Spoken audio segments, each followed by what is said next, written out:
Fozzie Bear became her anger. The hand up his shufty moved restlessly wherever I went. If I sat down, it popped round the edge of my chair, with him on the end. I'm hereby under sufferance, I declare. The Stockholm Syndrome cannot adequately express my experience with Malcolm. Experts tell you victims grow to love their captors, would defend them to the death. I'm more nuanced. I'm not brainwashed.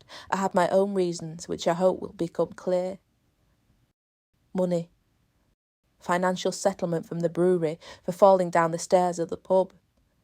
During kegging, someone failed to take appropriate measures. I was at once for the presence of a supporting wall.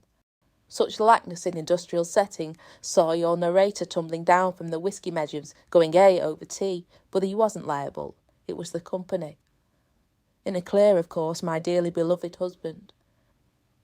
We wangled it, I'm not proud, said that straps, warning cones, a system of historical documentation should have been on hand to ward off inevitable outcome.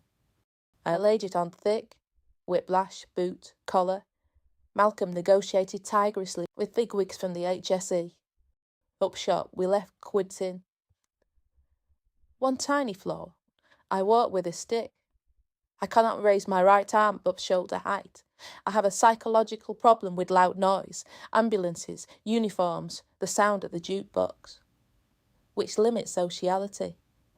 Sit tight, hon. Stay indoors for a bit, until they stop making inquiries and filling out forms, he said.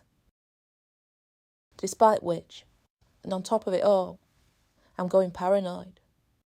There's people watching the house. My other half theorises it's the conglomerate who run the alehouse sending folk round to spy. I see cars parked up outside during the day, binoculars. A TNT delivery of suction cups I ordered off the internet for all my ornaments I don't accept at his insistence. They could be booked. It's as if I'm going daft. But it's okay for the architect to be beneficiary of our sophisticated scam, isn't it? He can swan around, go out without having to worry to remember gout. Bandages don't swaddle him round the neck, and the stick he carries, unlike mine, is a 9-iron on his way to spend his leisure time at the golf club. I'm plunged into darkness on long nights apart from candles. His choice. He don't want me fanny by gaslight, and I can't show off to interested parties passing by. Oh, I know the mortgage is paid off.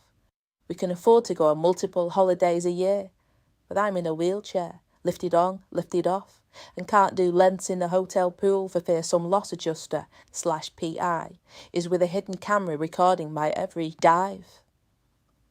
Do I fool the doctor? Yours is intangible trauma, he suggests, and I say yes, because it does exist in my head, just not the way that he's surmised. I was all right, and now I'm not. That's what I'm trying to hide. But if I speak up, I know it'd ruin everything. At least I don't pull pints.